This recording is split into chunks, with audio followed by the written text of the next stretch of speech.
As you may know, the national government have called in the cavalry, so to speak, when they tapped the PNP CHPG to manage traffic flow in EDSA. They've been there in quite a while, and it's probably time to get an update as to how they are doing with the herculean task. This week we have invited Police Superintendent Elizabeth Velasquez, spokesperson of the HPG, to fill us in. Good afternoon, Police Superintendent Velasquez, and welcome once again to Motoring Today. Good afternoon, Boots, and to all the viewers of Motoring Today. It's common knowledge that traffic flow along EDSA has improved quite a bit since the HPG took over its traffic management. And one of the marked changes is driver discipline. Could you give us an idea of the number of apprehensions that the HPG has made since it started managing traffic in EDSA? Well, since September last year, we have accounted at least 1,677 apprehensions for various traffic violations. And for this year alone, from January to February, we have accounted at least 527 apprehensions, also for various traffic violations. Aside from the apprehensions of violators, do you think the fact that HPG personnel are armed compared to MMDA traffic enforcers who are not helped in instilling this improved driver's discipline? Well, for that matter, being HPG as armed compared to MMDA traffic enforcers who are not, has no bearing in instilling the discipline and the cooperation of drivers flying in EDSA. We think that it is the high level of authority or the larger level of authority of the HPG that has promotes and enhances the cooperation and discipline of these drivers and motorists. Because unlike the MMDA personnel who has only concentrating of the violations of traffic rules and regulations, the HPG and PNP personnel has high level of authority since they can also impose other violations other than traffic rules.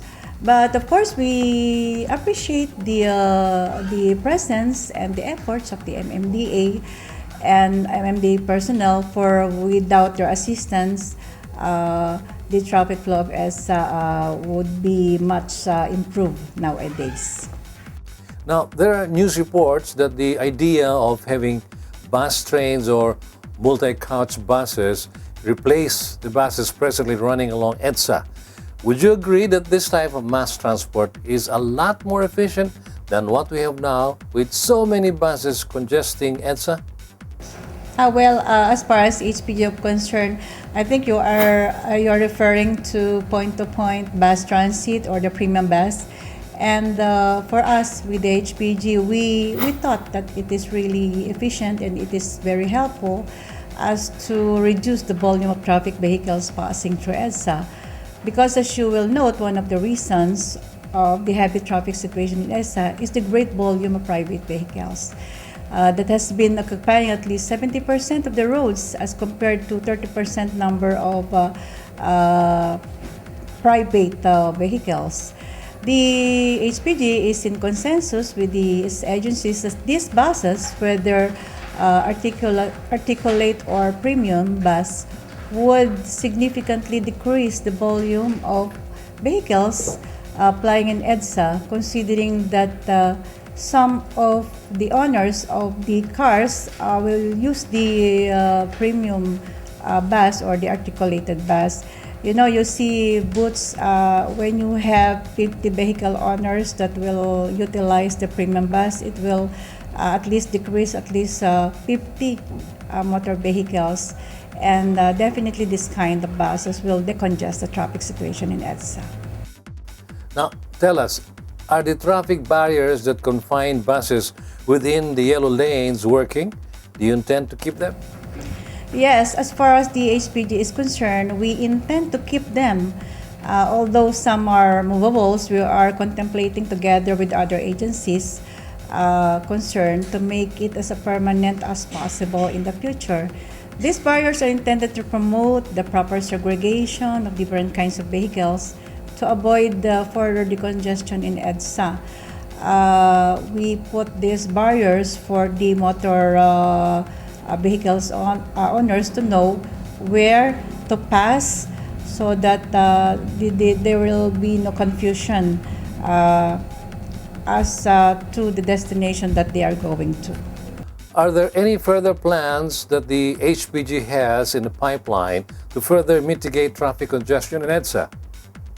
Well, Boots, presently there is a technical working group headed by Secretary Almendras who meets every week or as needed.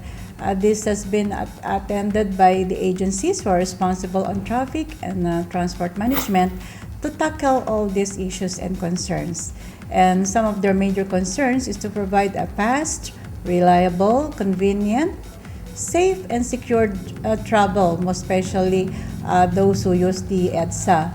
And in fact, they are coming up with major plans on how to mitigate traffic congestion through the construction of flyover from Muñoz north and south route, and a third level flyover too from Tramo to Rojas Boulevard or to MOA.